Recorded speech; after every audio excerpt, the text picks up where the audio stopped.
Hi guys, Jason the Phone Boy here. This video is a video response to ToxicEMT for his giveaway contest of some trauma kit stuff.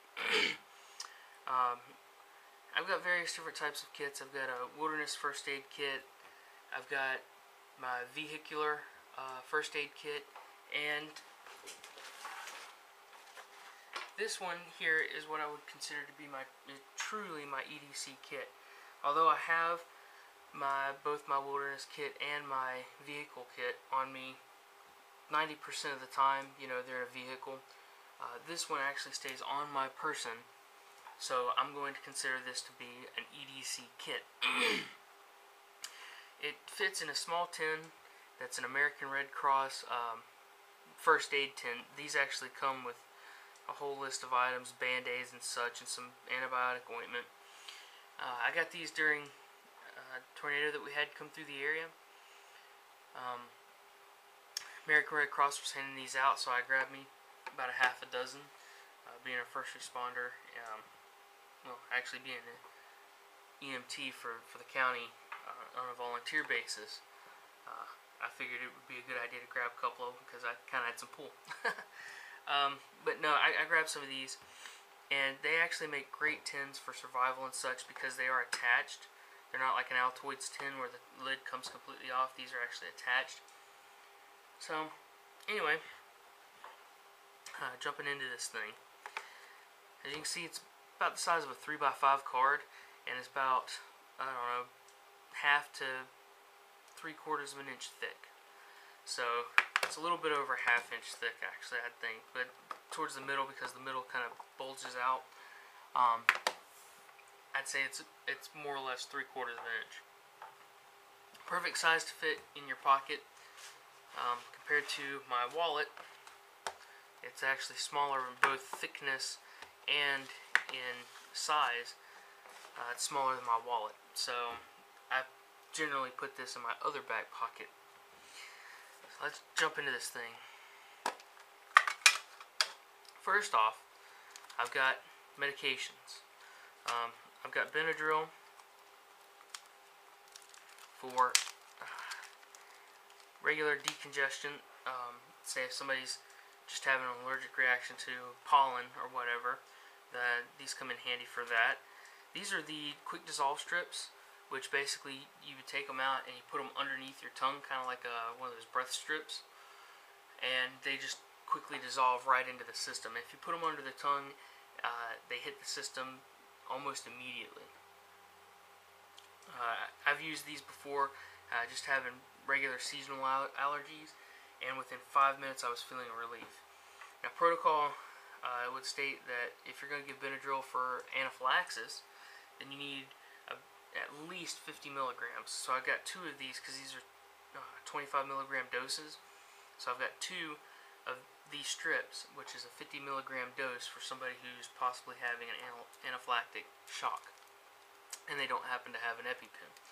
On the other side, I have Bayer aspirin, and I'm actually using brand name Bayer aspirin.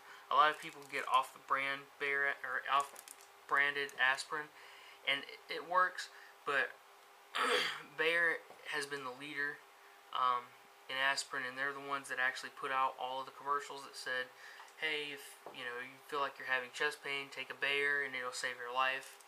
So the Bayer aspirin is in there specifically for heart attack victims, because if you get that into the system when they start feeling the chest pains, it really and truly could save somebody's life. So a Bayer aspirin and a brand name aspirin, in my opinion, is the best way to go. Now, chewable baby aspirins is actually what you're supposed to use,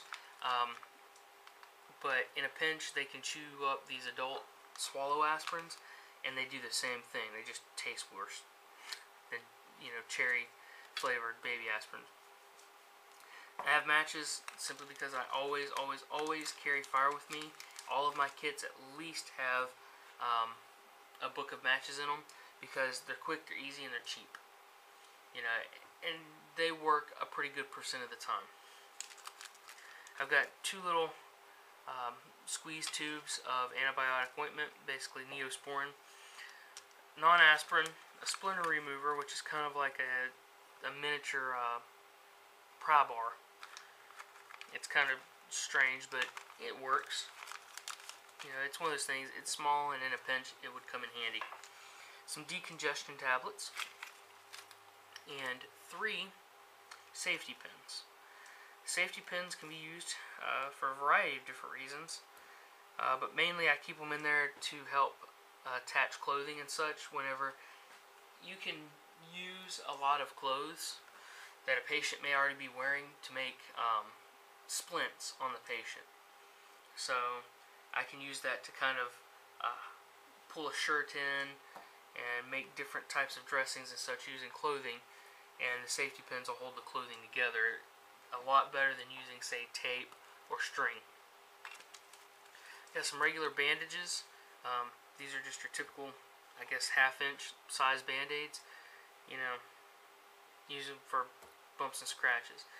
And all of my medications and such, everything right here actually fit in this little bag. So I can pull this bag out of the kit and immediately get to band-aids, because that's what this kit's for, small boo-boos. I mean, that's what it is. It's for small boo-boos. So being able to get to my band-aids is kind of important without having to rummage through the entire kit. So I've got my regular band-aids, which is what I use the most out of this kit. I've got a fingertip band-aid. And I've got a knuckle band-aid. I've got several small bandages, the little teeny tiny ones. I don't know what you really would use those for, but I put them in my kit because, you know, I'm sure there's a use for them, and the time that I don't put them in the kit, I'm going to find a use for them, so I'm going to leave them in there.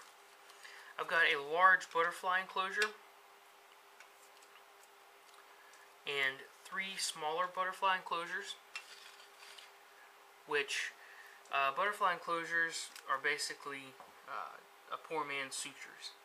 And steri strips as well, but I didn't put any steri strips in this particular kit. I don't really know why. I guess I just didn't have any. But butterfly enclosures are great for, say, a slicing wound, a very clean slice wound, such as a knife cut, because they will pull the skin together, and you're actually using the skin itself as a type of bandage.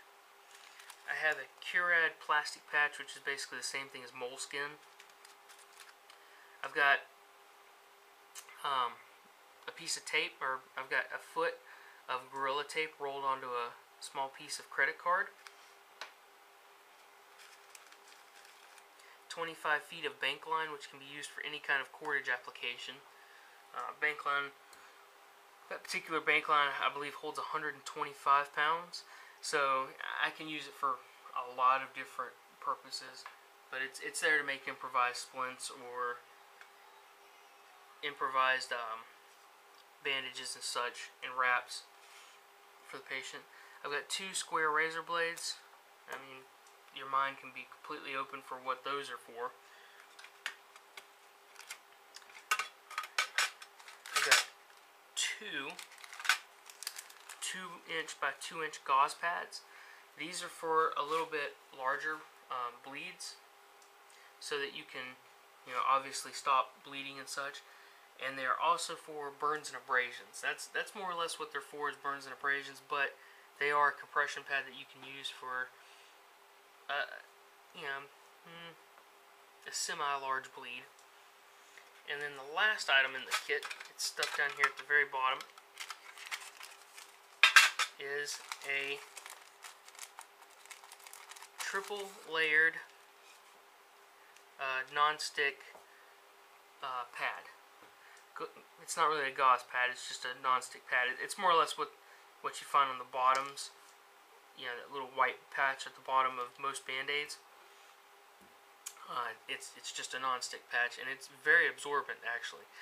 So those are actually really good for abrasions and burns and such, and the tin can is now empty.